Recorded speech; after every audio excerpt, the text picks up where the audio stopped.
கவனிங்க, 14வது அதிகாரத்தினுடைய 2வது வசனத்தை நாம் வாசித்தோமானால், இங்கே இஸ்ரவேலின் ராஜாவாகிய ஆசா என்கிற ராஜாவை குறித்து வேதத்திலே நாம் எழுதப்பட்ட அந்த காரியம் ஒரு டெஸ்ட் அவரை குறித்து வேதம் சொல்லுகிற ஒரு சாட்சியை நாம் வாசிக்கலாம். ஆசா தன் தேவனாகிய கர்த்தரின் பார்வைக்கு நன்மையும் செம்மையுமானதை செய்தார். அல்லேலூயா. ஒரு நன்மையும் செம்மையுமான தேவன் விரும்புகிற காரியத்தை செய்யக்கூடிய ஒரு ராஜாவாக அவர் செயல்பட்டுக் கொண்டிருந்ததை இந்த நாட்களில் நாம் வாசிக்க முடியும், தெரிந்து கொள்ள முடியும். தேவனை சார்ந்து வாழ்கிற ஒரு ராஜா. அல்லேலூயா. அந்த ராஜாவை பார்த்து தீர்க்கதரிசியாகிய அசரியா என்கிற அந்த மனிதன் மேல் ஆவியானவர் இறங்கி அவர் வெளியே எதிர்கொண்டு வருகிற ஆசாவுக்கு நேராய் போய் தீர்க்க தரிசனத்தை எடுத்து வைக்கிறார். தீர்க்க தரிசனத்திலே 3 ஆலோசனைகள் உண்டு. அல்லேலூயா. அந்த 3 ஆலோசனைகள் ஒன்று என்னது வாசிக்கலாம். நீங்கள் கர்த்தரோடு இருந்தால், முதல் ஆலோசனை நீங்கள் கர்த்தரோடு இருந்தால். 2வது ஆலோசனை நீங்கள் அவரை தேடினீர்களானால் அவர் உங்களுக்கு வெளிப்படுவார். 3வது எச்சரிக்கை. 3வது ஆலோசனை தான் எச்சரிக்கைக்கான ஆலோசனை. அல்லேலூயா. வாசிக்கலாம். 3வது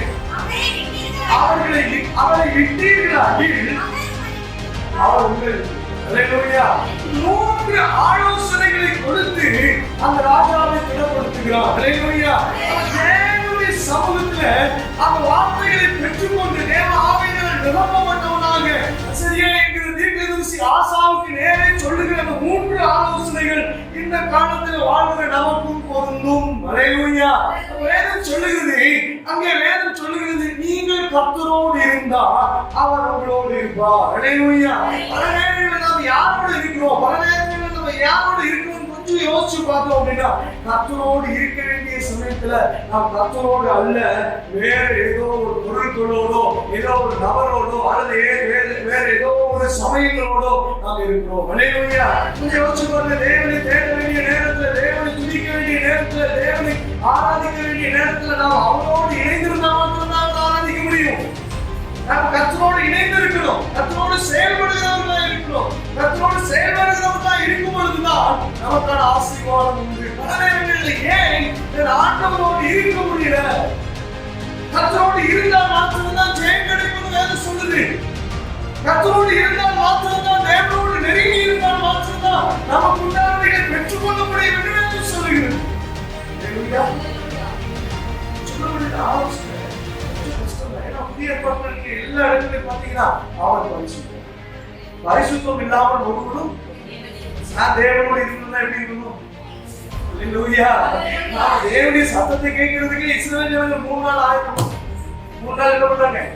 ஆயத்தமானாங்க. இந்த 3 நாள் ஆயத்தமாகி அதுக்கப்புறம் ஜனங்கள் தேவனுடைய வார்த்தையை கேட்கும் போது சொல்றாங்க, மோசே நீ பேசணும், நான் பேசணும். அவருடைய சத்தத்தை அழிஞ்சு போயிடும். அல்லேலூயா.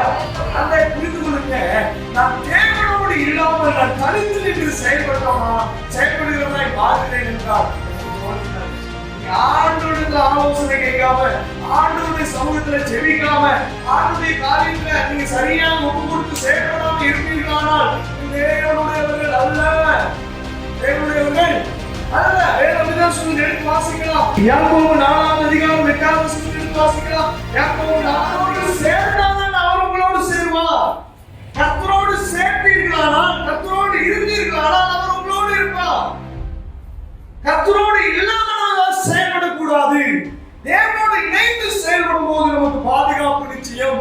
தேவனோடு இணைந்து செயல்படும் போது நமக்கு பாதுகாப்பு, அளவில்லாத பாதுகாப்பு நிச்சயம், பராமரிப்பு நிச்சயம். அவர் தேவன் நமக்கு காண்பிக்கிற வழிகள் அதிகமாய் திட்டமும் தெளிவுமாய் அவர் நமக்கு பேசுவார். நம்மோடு கூட அவருடைய வார்த்தைகளை வெளிப்படுத்துவார். அல்லேலூயா. அவர் தேவன் காண்பிக்காத, தேவன் பேசாத ஒரு வாழ்க்கை நமக்கு ஒரு நாள் இருக்கக்கூடாது. தேவன் பேச வேண்டும் என்றால், தேவனுடைய வழிகளை காண்பிக்க வேண்டும் என்றால் அவரோடு கூட நாம் இணைந்திருக்க வேண்டும். அவரோடு கூட நாம் இணைந்து செயல்படும் போதுதான் அவர் நம்மோடு கூட இணைந்து செயல்படுவார். அல்லேலூயா. நீ எடுத்தாதே 2 நாளாகவும் 20வது அதிகாரம் 17, 18, 20 வருஷத்துல வாசிக்கும் போது வாசிக்கலாம். 2 நாளாகவும் 20வது அதிகாரம் 17, 18, 20 வருஷத்துல வாசிக்கலாம். நீங்கள் அல்ல யூதா மனுஷரே, எருசலேம் ஜனங்களே, நீங்கள் தரித்து நின்று கர்த்தர் உங்களுக்கு செய்யும் ரட்சிப்பை பாருங்கள்.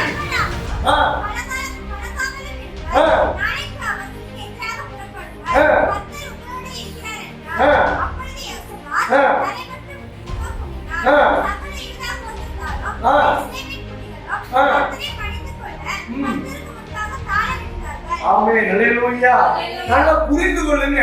நம்மை சுற்றிலும் எப்பொழுதும் ரட்சிக்கலாம் என்று பிசாசு வகை தேடி சுற்றித்திருக்கிறான்.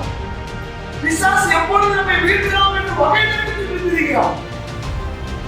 கர்த்தர் என் கூட இருந்தார்னா என்ன உண்டாகும் தெரியுமா? சொல்லுங்க, கர்த்தர் என் கூட இருந்தார்னா சொல்லுங்க, கலக்கம் இல்லை.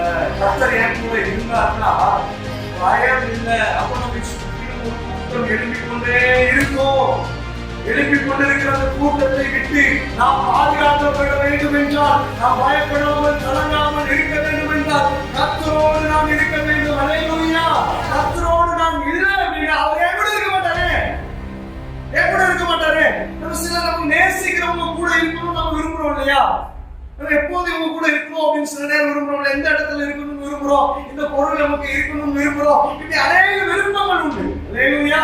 நிறைய விருப்பங்கள் இருந்தாலும் மேலான விருப்பம் உங்களுக்கு என்ன விருப்பம் அப்படின்னா அவரோடு கூட இருக்கணும். அல்லேலூயா. ஆவிக்குரிய ஜனம் நான் சார்ந்து ரட்சிக்கப்பட்டு நீ தேவனோடு இல்லை அப்படின்னா இன்னைக்கு சொல்ற எழுதி வச்சுக்கீங்க. நீங்க தேவனோடு இல்லை அப்படின்னா உங்க வாழ்க்கையில ஏராளமான நஷ்டங்களை கண்ணீரை தான் அனுபவிச்சு. ஆண்டவர் தம்பி சத்தியத்தை ஒரு நாள் மாற்ற மாட்டார், ஒரு நாள் மாற்ற. ஏன்னா அவர் மனுஷன் அல்ல. வேதம் சொல்லுது மனுஷன் அல்ல. அவர் தம்பி சத்தியத்தை மாற்றுகிறவர் மனுஷன் அல்ல. தேவனோடு இணைந்து செயல்பட்டால் ஒழிய, தேவனோடு இணைந்து இருந்தால் ஒழிய நாம் ஒரு காலம் தன்னிச்சையாக செயல்பட்டு சாதிக்க முடியாது.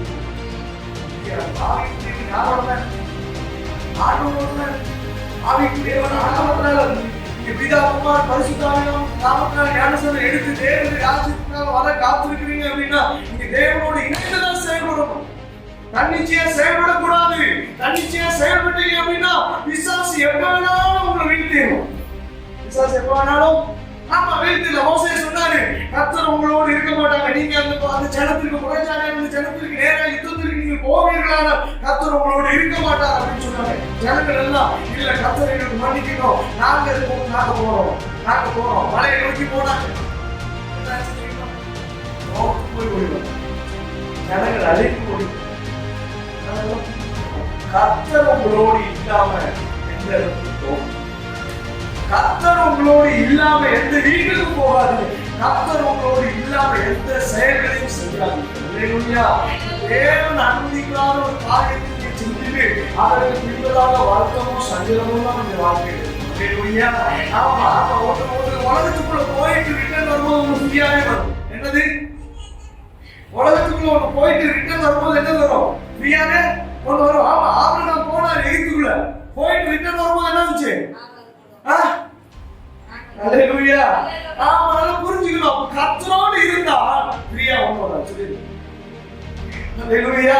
அப்ப கர்த்தரோடு இருந்தால் பாதுகாக்கப்படுவோம், கர்த்தரோடு இருந்தால் பராமரிக்கப்படுவோம். கவலை இருக்காது, நஷ்டம் இருக்கு, என்ன வந்தாலும் சரி, நீங்க ஒன்றும் நல்லா புரிஞ்சுக்கணும். என்ன பிரச்சனை வந்தாலும் சரி கர்த்தர் உங்களுக்குள்ளே இருப்பாராடா, எல்லாவற்றையும் சகிக்கிறோம். அல்லேலூயா.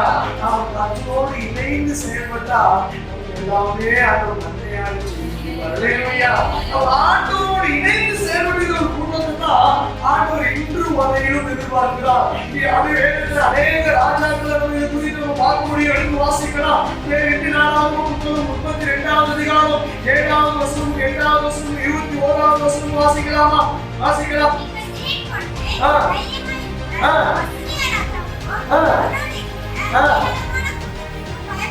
பயப்படாதீங்க, கலங்காதீங்க.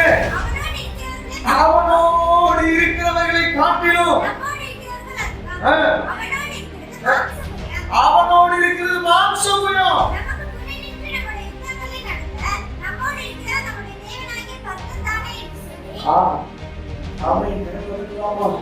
அவனோடு இருக்கிறது மாம்சமும். நம்மோடு இருக்கிற நம்முடைய இடங்களை நடத்துகிறவர் கர்த்தர். அல்லேலூயா. எசேக்கியா ராஜாவை குறித்து கொஞ்சம் விழாவியா வாசம் அப்படின்னா அவன் கர்த்தருக்கு பயந்து கர்த்தருக்கு மேன் என்ற ஒரு ராஜா. அல்லேலூயா. எல்லாம் புரிஞ்சுக்கங்க. எதிரியாகிய எல்லா அசீரிய சேனை சூழ்ந்து நிக்குது. ஒரு பெரிய மிரட்டல் வந்து நிக்குது. எல்லா பிரச்சனைகளுக்கும் நடுவே ஒரே ஜனங்களை தத்தளித்து வைத்துக் கொண்டிருக்கிற அந்த காரியங்களில் எசேக்கியா 9ஆம் சொல்லிட்டா, அவர்களோடு இருக்கிறது மாம்சமயம், நம்மோடு இருக்கிறது கர்த்தராகிய தேவன். அவர் யுத்தங்களை நடத்துகிறவர், அவர் யுத்தங்களை நடத்தி ஜெயத்தை கொள்கிறவர். அவர்களோடு இருக்கிற மாம்சமயத்தை ஜெயித்து ஜனங்களை கொஞ்சம் அப்படி தட்டி எழுப்புகிறார். எல்லாம் புரிஞ்சுக்கணும். தேவனோடு இருக்கிற ஜனங்கள் ஒரு நாளும் பயப்பட மாட்டாங்க. தேவனோடு இருக்கிற ஜனங்கள் ஒரு நாளும் கலங்க மாட்டாங்க. தேவனோடு இருக்கிற ஜனங்கள் ஒரு நாளும் பின்வாங்கி போக மாட்டாங்க. அல்லேலூயா. கொஞ்சம் உற்சாகமா இருங்க. கொஞ்சம் கரங்களை தட்டி ஆண்டவரை மகிமைப்படுத்தலாமா? புரிஞ்சுக்கணும். தேவனோடு நீங்க இல்ல அப்படின்னா, தேவனோடு நீங்க செயல்படல அப்படின்னா, தேவனோடு நீங்க அவரோடு இணைந்து செயல்படாம நீங்க எந்த காரியத்தை முயற்சி செய்தாலும் தோற்று போவீர்கள். எசேக்கியா ராஜா தேவனோடு இணைந்திருந்தான். சனகரிப் என்கிற அந்த அசீரிய படைத்தலைவன் அந்த தூதுவன் வந்து சொல்லும் பொழுது, அவன் கோட்டை நடுவே வந்து சொல்லுது, எசேக்கியா உங்களை நம்ப பண்ணாதபடி, எசேக்கியா தேவனாகிய கர்த்தரை உங்களை நம்ப பண்ணாதபடி அவன் செய்கிற காரியங்களில் நீங்க தலையிடாதீங்க, அவனை நம்பாதீங்க, அவன் பின்னாடி போகாதீங்க. அசீரிய ராஜாவுடைய கைக்கு தப்புவிக்கிறவன் யார் என்று சொல்லி ஒரு பெரிய மரங்களை கொடுக்கும்போது ஜனங்கள் எல்லாம் அப்படியே அமர்ந்திருக்கும் போது எசேக்கியா ராஜா அந்த நிருபத்தை வாங்கி தேவனுடைய சமூகத்துல போயிட்டு அவன் அழுது ஜெபித்து முடித்த உடனே 2 நாளாகவும் 32வது அதிகாரத்திலே 21வது வசனம், அப்பொழுது கர்த்தர் ஒரு தூதனை அனுப்பி அசீரியருடைய ராஜாவின் பாளையத்தில் சகல தலைவரையும் சேனாபதிகளையும் அதம் பண்ணினான். லட்சத்துக்கு மேற்பட்டவர்கள் அதம் பண்ணினான். அந்த வாக்குறுதியை ஏற்றுக்கொண்டார். சத்துக்களை எல்லாம் அவர் அழித்து விடுவார். அல்லேலூயா. என் கூட ஆண்டவர் இருந்துட்டாருன்னா, என் கிட்ட யாரும் இல்லை, என் கிட்ட யாரும் இல்லை சொல்லுங்க. என் கூட ஆண்டவர் இருந்துட்டாருன்னா என் கிட்ட யாரும் இல்லை, கர்த்தருடையது. ஏன்னா நான் அவருடையவன், நான் அவருடையவனாய் மாறுகிறதுனாலே என்னுடைய காரியங்களை பொறுப்படுத்தி நடத்துவதும் அவருடைய காரியமாய் மாறிவிடுகிறது. அல்லேலூயா. வீட்டிலிருந்த பிற்பாடும் சீசர்களோடு இருந்தார். அல்லேலூயா. சீசர்களை பார்க்கிறவர்கள் எல்லாம் இயேசுவை கண்டார்கள். அவர்கள் பிரசங்கிக்கிறது யார்? இயேசுவை தானே. அதனால இயேசுவை கண்டார்கள். அதனால இயேசுவோடு தேவனோடு நீங்களும் நானும் இருந்தோமானால் நாம் கலங்க தேவையில்லை, பயப்பட தேவையில்லை, பின்வாங்க தேவையில்லை. காரணம் என்ன அப்படின்னா, உங்களோடும் என்னோடும் இருக்கிற கர்த்தர் சர்வத்தையும் சிருஷ்டித்தவர், சர்வத்தையும் ஆளுகை செய்கிறவர், சர்வத்திற்கும் மேலானவர், சர்வத்தையும் ஏற்றினவர்.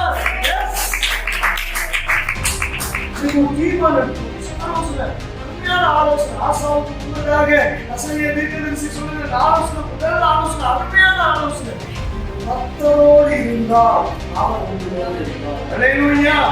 கர்த்தரோடு இருந்தால் அவர் உங்களோடு இருந்தார். ஆதியாகமம் 18வது அதிகாரம் 21வது வசனத்திலிருந்து 33 வசனங்கள் வரைக்கும் வாசிக்கலாமா?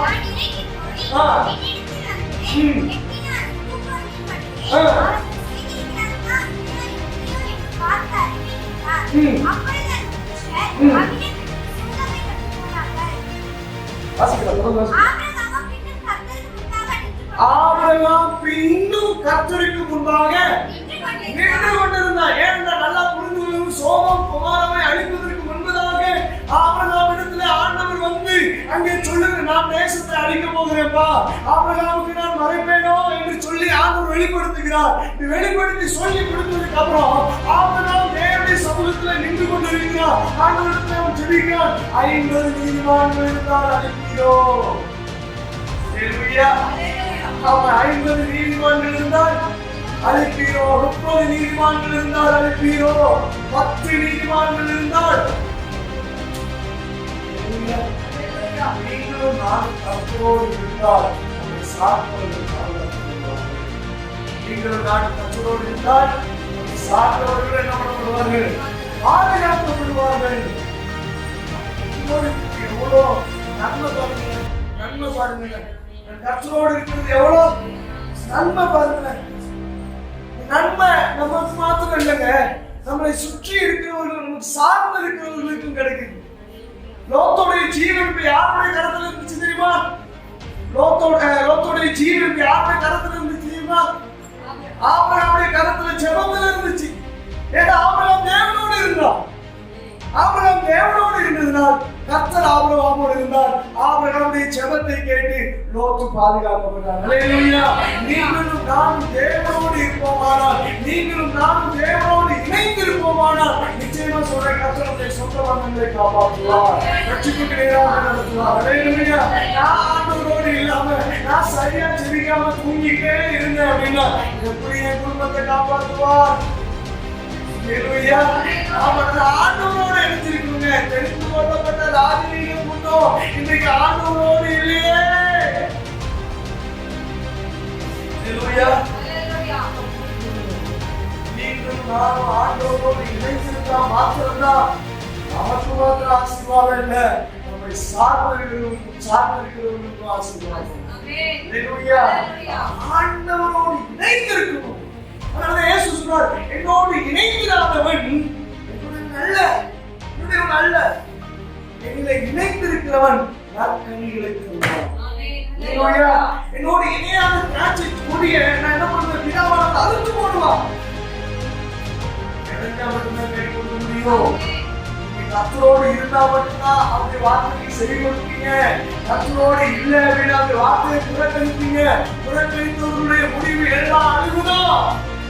ஹல்லேலூயா. கர்த்தரோடு இருக்கணுங்க. யாரோடு இருந்தாலும் சரி, சொல்லுங்க, சப்போஸ் யாரோடு இருந்தாலும் சரி, இல்லைனாலும் சரி, கர்த்தரோடு இருக்கணும். கர்த்தரோடு இருக்கணும். நம்ம கர்த்தரோடு இருக்கிறதுதான் இந்த நாட்களில் ஆண்டவர் விரும்புகிறார். ஜனம் என் கூட இருக்கணும், ஜனம் என் கூட இருக்கணும். ஜனம் என் கூட இல்லாம வேற எங்கேயோ தெரிகிறது ஒரு நாள் ஆண்டவர் விரும்ப மாட்டார். ஹல்லேலூயா. முதல் ஆலோசனை ரொம்ப அருமையான ஆலோசனை. நீங்க கர்த்தரோடு இருந்தா அவர் உங்களோடு, கர்த்தரோடு இருந்தா அவர் உங்களோட. இரண்டாவது ஆலோசனை, நீங்கள் அவரை தேடினீர்களா அவர் உங்களுக்கு என்ன பண்ணுவார்? வெளிப்படுவார். எடுத்து வாசிக்கலாம். எரேமியா 29ஆம் அதிகாரம் 13ஆவது வசனத்தை வாசிக்கலாமா? எரேமியா 29 13ஆவது வசனம். உங்கள் முழு இருதயத்தோடும் என்னை தேடுவீர்களாகி, என்னை தேடுவீர்கள். ஹல்லேலூயா. உலகம் எப்படி ஏங்குது தெரியுமா? ஏனோ தானோன்னு ஏங்குது. எப்படி தெரியுமா?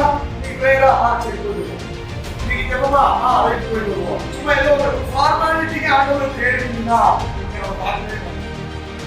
ஃபார்மாலிட்டிக்கு நீ சபைக்குள்ள எப்பவுமே கூட்டம் ஒன்று மாம்சத்துக்குரிய ஒன்று ஆவிக்குரிய. இந்த ஆவிக்குரிய கூட்டத்தை வச்சுதான் சபை இன்ன வரைக்கும் கூட்டிட்டு. ஹல்லேலூயா. மாம்சத்துக்குரிய கூட்டம் எப்படி தேடுமா? அப்படி ஒரு ஃபார்மாலிட்டி போயிடும். ஃபார்மாலிட்டி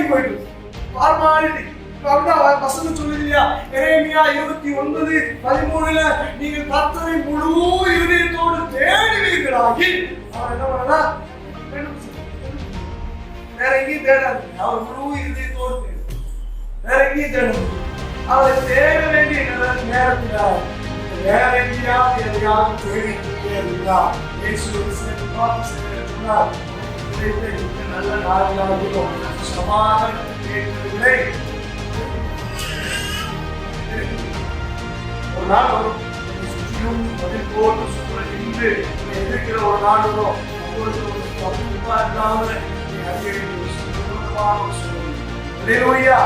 கர்த்தரை சரியான நேரத்தை, கர்த்தரை கண்டடையத்தக்க சமயத்தில் அவர் தேடணும். சும்மா எல்லா நேரத்தில் நீங்க தேடிக்க முடியாது. எல்லா நேரத்தில் நம்ம தேடுகிற அந்த இருதயத்தோடு, முழு இருதயத்தோடு நம்ம தேடும் பொழுதுதான் நிச்சயமாய் சொல்லுகிறேன் ஆண்டவர் வெளிப்படுவார். ஹல்லேலூயா.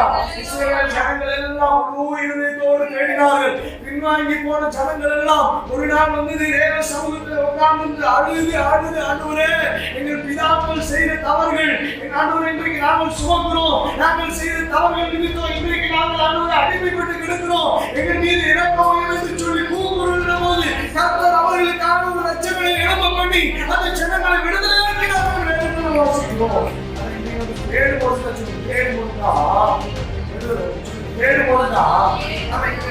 சொல்றோம் அந்த வார்த்தை தேடுறாங்கன்னா அங்கதான் அர்த்தம் சொல்லுவோம். நான் சொல்றேன், அதனால எல்லாம் சேர்ந்து சொல்லலாமா? தேடும் போதுதான் விடுதலை உண்டு. யார் தேடும்போது? கர்த்தரை தேடும் போது நமக்கு விடுதலை உண்டு. அல்லேலூயா. கர்த்தரை தேடும் போதுதான் அப்பதான் அவர் நம்ம பார்க்கறது. இயேசு சொன்னார் மத்தேயு 7ஆம் அதிகாரம் 7ஆம் வசனத்துல அவர் சொன்னார், எடுத்து வாசிக்கலாம். மத்தேயு 7ஆம் அதிகாரம் 7ஆம் வசனத்துல வாசிக்கும் பொழுது வாசிக்கலாம், தேடுங்கள் அப்பொழுது உங்களுக்கு தேடுங்கள். யாரை கண்டறிவீர்கள்? கர்த்தரை கண்டறிவீர்கள். அல்லேலூயா.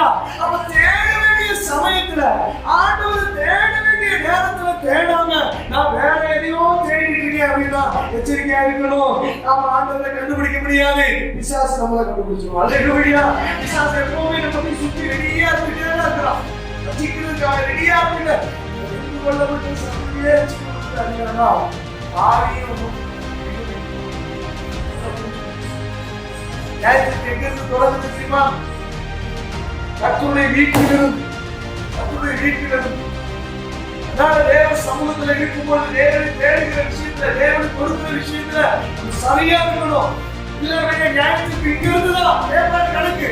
உலக 1000 பிரசங்கத்துல நல்ல உபதேசனுடைய பிரசங்க எது, நல்ல உபதேசனுடைய பிரசங்க எதுன்னு நம்ம இன்னைக்கு தெரியாம தவிச்சிட்டு இருக்கிறோம். எல்லா உபதேசத்தையும் மண்டைக்குள்ள ஏற்றிக்கிட்டு வேறதோட கம்பேர் பண்ணாம நம்ம புரிஞ்சுக்கிட்டோம் அப்படின்னா நல்லா புரிஞ்சுக்கணும். ஒரு நாள் வரும் கர்த்தர் கணக்கு கேட்பாங்க. அல்லேலூயா. ஏன்னா என்ன நீ நான் தான் உன் கையில வேதத்தை கொடுத்துருக்கிறேன்னு அதில் உள்ளபடி நீ என்னை தேடினா நிச்சயமா என்னை கண்டுபிடிச்சிருக்கே அப்படின்னு. அல்லேலூயா. உங்க கையில இருக்கிற வேதாகமோ சும்மா இன்னைக்கு ஒரு 400 ரூபாய் 500 ரூபாய் கொடுத்து வாங்கின வேதாகம் நினைச்சிடாதீங்க. இந்த வேதாகமத்திற்காக அநேக ஜீவனை இழந்திருக்கிறார்கள். அநேக தன்னுடைய ரத்தத்தை சிந்தி இருக்கிறார்கள்.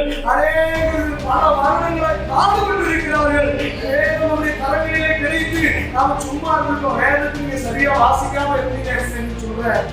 எந்த தேடினாலும் ஆண்டவர் எங்கே கண்டுபிடிக்கலாம் தெரியுமா? ஆண்டவர் எங்கே கண்டுபிடிக்கலாம் தெரியுமா? வேதத்துல தான் கண்டுபிடிக்க முடியும். வேற எங்கேயும் கண்டுபிடிக்க முடியாது. உலகத்துல போய் ஆண்டவர் தேடினாங்க கண்டுபிடிக்க முடியாது. ஆண்டவர் எங்க கண்டுபிடிக்க முடியும் அப்படின்னா வேதத்துல. ஒரு அருமையான கிறிஸ்தவன், ஒரு ஆவிக்குரிய கிறிஸ்தவன் அந்த அனுதினமும் வேதத்துல முகத்தை காமிக்கல அப்படின்னா ஏன்னா வேதம் தான் அவருடைய இருதயத்தின் மகிழ்ச்சி. அவருடைய அந்த இருதயத்தின் மகிழ்ச்சி நமக்குள்ள இல்லை அப்படின்னா நம்ம என்னைக்கோ சொல்லி போயிருப்போம். வேற அப்படிதான் சொல்லுது, வேதம் மாத்திரம் என்னுடைய மன மகிழ்ச்சியா இல்லாம போயிருந்தா நான் என்னைக்கோ பண்ணாம இருக்க வேண்டும்.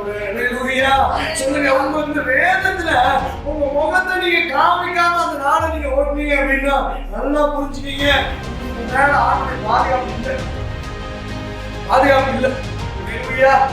ஆமா, பாதுகாப்பு இல்லை.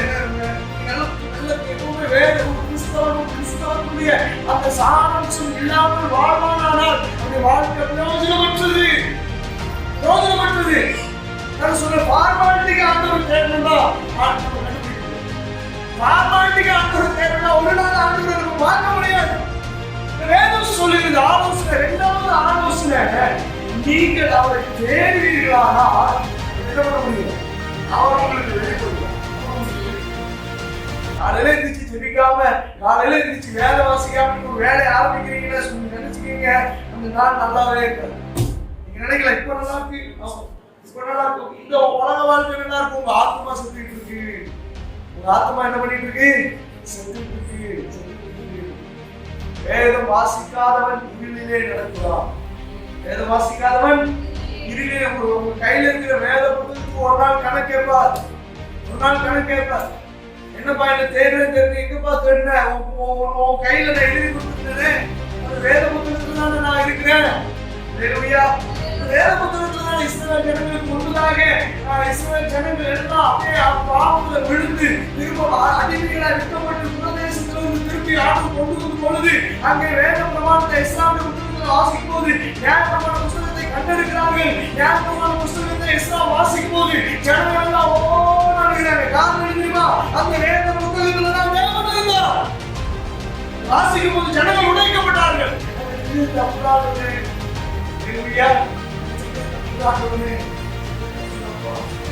ஏன்னா வேதத்தில் தேடி வாசிங்கன்னா ஒன்னும் குறைக்கும். ஹalleluya. ஆண்டவராகிய இயேசு கிறிஸ்து எப்படி எனக்கு தெரியும் அப்படினா அந்த வேதத்தின் மூலம் தான் ஹalleluya. வேதத்தை நீங்க சரியா வாசிக்காம அவரை தேட முடியாது. வேதத்தை சரியா வாசிக்காம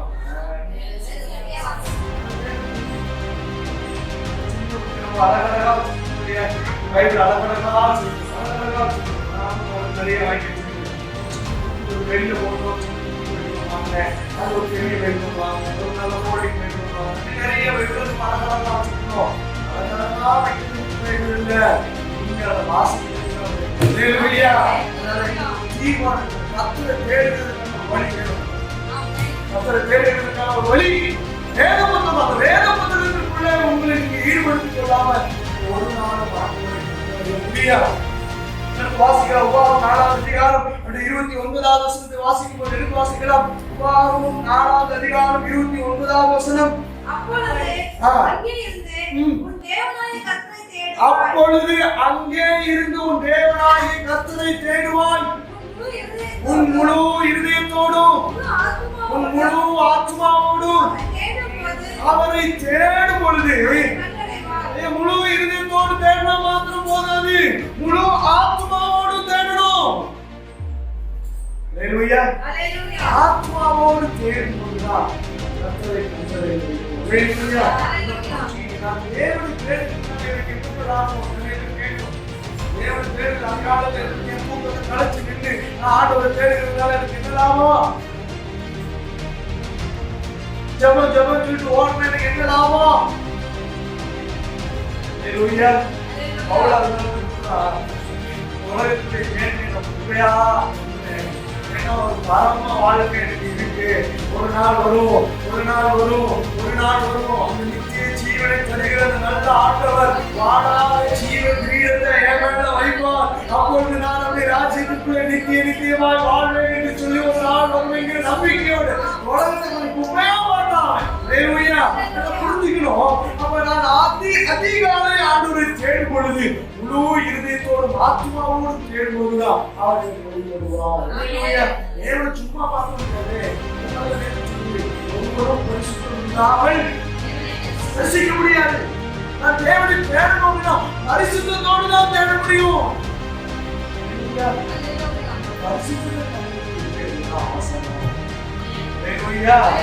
கண்ணாடியில அதிகாலையில எழுந்து கண்ணாடியில வேடம் என்கிற அந்த கண்ணாடியில இந்த முகத்தை பார்க்கும் பொழுது இந்த முகத்தில இருக்கிற என்னுடைய வாழ்க்கையில இருக்கிற அந்த தவறுகளை தப்பிதங்களை வேடம் எனக்கு சுட்டி காட்டும் பொழுது அதை நான் நீக்கி விடும் பொழுது கர்த்தர் ஒரு நாள் ஹalleluya.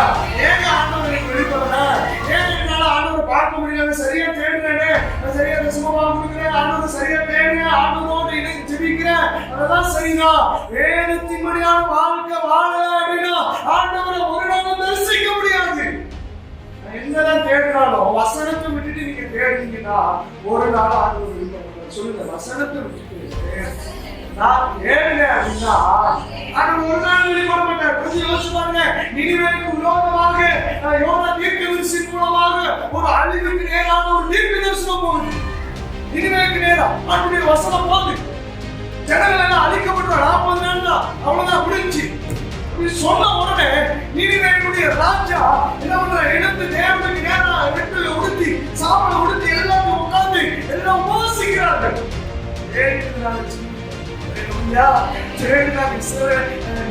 ஜனங்கள் தேடினார்கள்.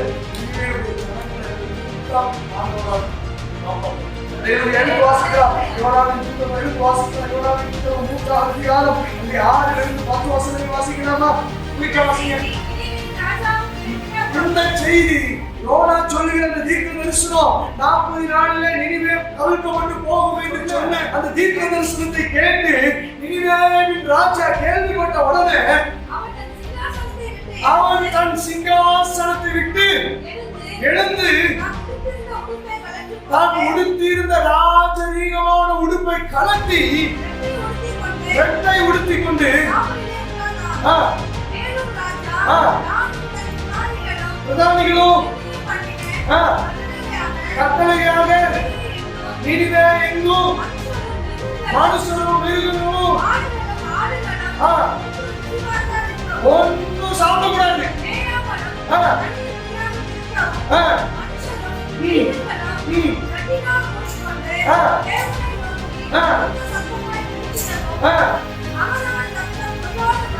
அவரவர் தம் பொய்யான வழிகளையும் தம் கையில் உள்ள கொடுமையையும் விட்டு திரும்ப கடவர்கள். யாருக்கு தெரியும்? நாம் ஒருவேளை அழிந்து போகாதபடிக்கு ஒருவேளை தேவன் நமக்கு மனஸ்தாப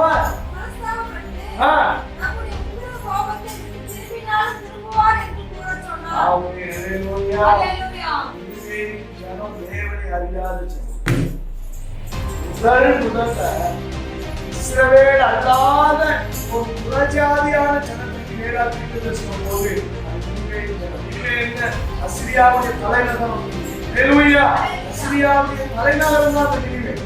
அந்த நினிவேவுக்கு ஏன் தெரியுமா யோனா போக மாட்டேன்னு சொன்னாரு? நான் ஏற்கனவே சொல்லியிருக்கேன். அந்த நினிவேக்கு நடுவுல இருக்கிற அந்த ஆடிட்டோரியமுக்கு நடுவுல இஸ்ரவேலுடைய குழந்தைகள் அப்படி தலைகீழாக கரங்களை பிடித்து கால்களை பிடித்து தலைகீழாக கால்களை அடித்து கொள்ளப்பட்டது. அதனால போக மாட்டேன். ஏன் ஜனத்துடைய ரத்தம் சிந்திருக்கு, நான் எப்படி ஆண்டவரே போவேன்? எப்படி போவேன்? முதல்ல தீர்க்கதரிசனம் ஒரு வெளி தேசத்துக்கு போன ஒரு இடம் தான்.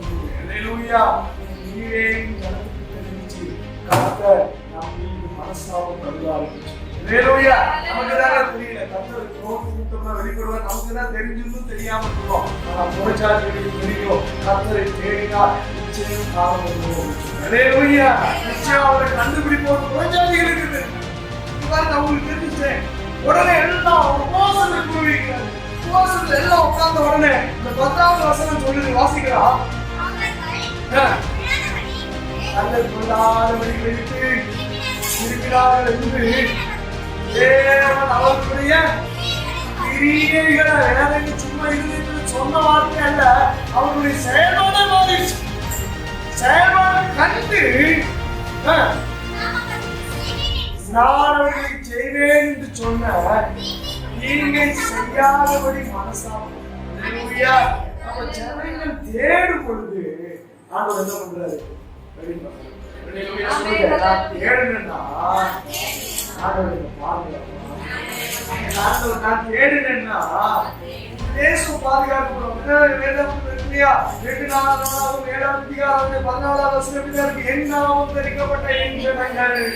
தங்களை தாழ்த்தி நமக்கு கொள்ளாத வழிகளை விட்டு விலகி ஆண்டவரை நோக்கி பார்க்கும் பொழுது அவர் சொல்றாரு, என்ன சொல்றாரு அப்படின்னா, நான் அந்த தேசத்துக்கு என்னதில்லை சேமத்தை கொண்டுதான் சொல்றாரு. நம்ம தேடும் பொழுது நாம் என்ன பண்றோம்? கண்டடைகிறோம். தேசத்துக்கு சரி, மூன்றாவது ஒரு காரியத்தை வாசிக்கும் பொழுது வாசிக்கலாம், எடுத்து வாசிக்கலாம். ஏசாயா 45வது அதிகாரம் 19வது வசனத்தை வாசிக்கலாம். ஏசாயா 45வது அதிகாரம் 19வது வசனம்.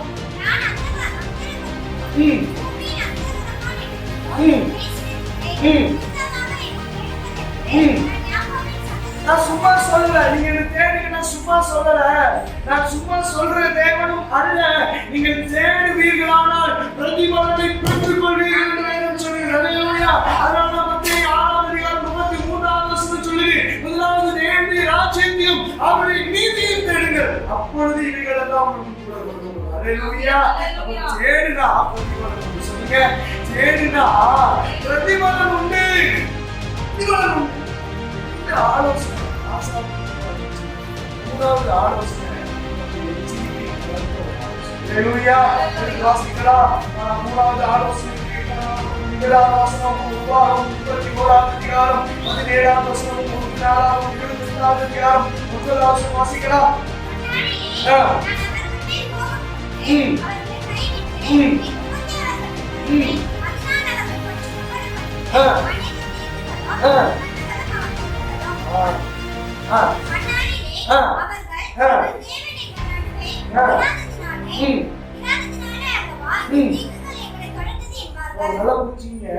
நான் தேவனை விட்டுட்டேன் அப்படின்னா அவரும் என்ன விட்டுருவாரு, அவர் என்ன விட்டுட்டாரு அப்படின்னா தீங்கு என்னை சூழ்ந்துடும்.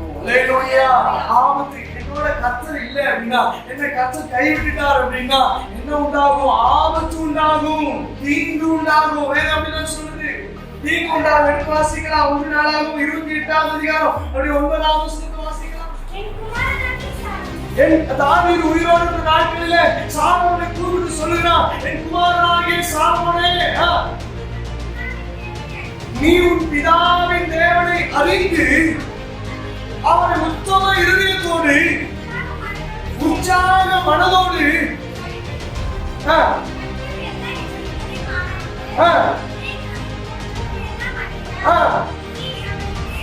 நீ அவரை தேடினார், அவர் பின்படுவார். நீ அவரை விட்டுவிட்டார்,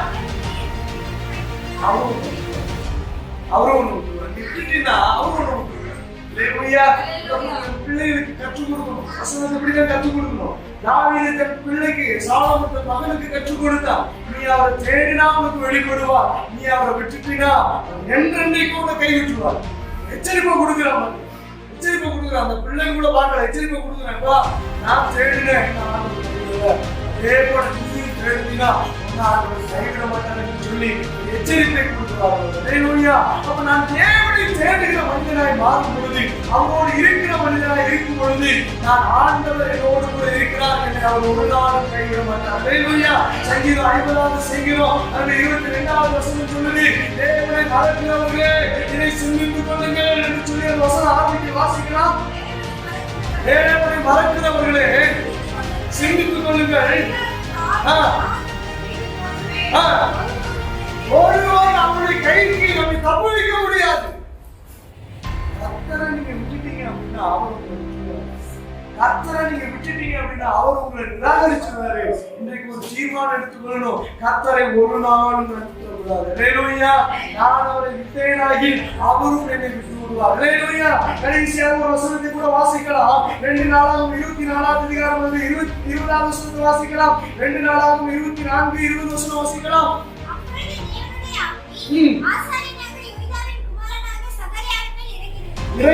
இறங்கி ஜனத்திற்கு எதிரே நின்று நீங்கள் கர்த்தருடைய கற்பனைகளை மீறுகிறீங்க.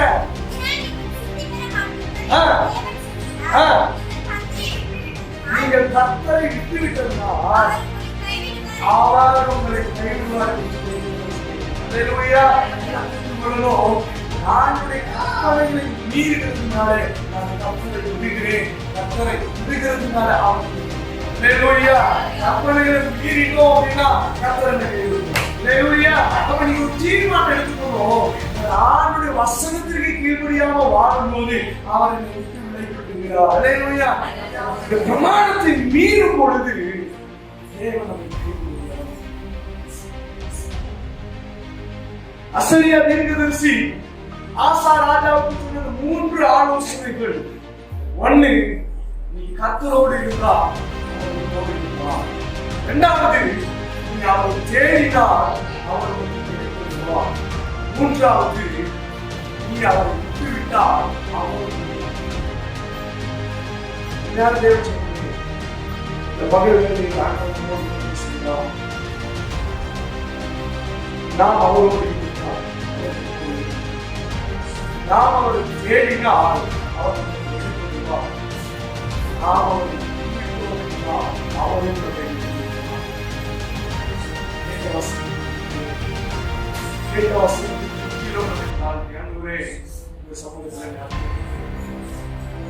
அவங்களை விட்டுக்கூடாது, அவங்களை விட்டுக்கூடாது. உலகம் தேடுகிற விதமாக அவங்களை தேடக்கூடாது.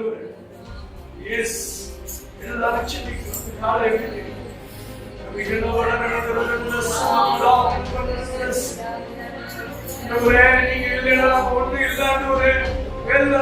சொல்றோம், உங்களை விட்டுட்டு நான் எங்க போக வேண்டும், உங்களை விட்டுட்டு நான் எங்க போக வேண்டும். வாழ்வு தர வசனம் உங்ககிட்ட தானே இருக்கு. சங்கீதம் அப்படிதான் எழுதப்பட்டிருக்கு. உண்மை விட்டால் எங்களுக்கு யார் உண்டு ஆண்டவரே, உண்மை விட்டால் எங்களுக்கு யார் உண்டு ஆண்டவரே. பல நேரங்களில் மனுஷனுக்கு வந்து தேட போகிறோம், அவமானம் தான் மிஞ்சுது, ஏமாற்றம் தான் மிஞ்சுது.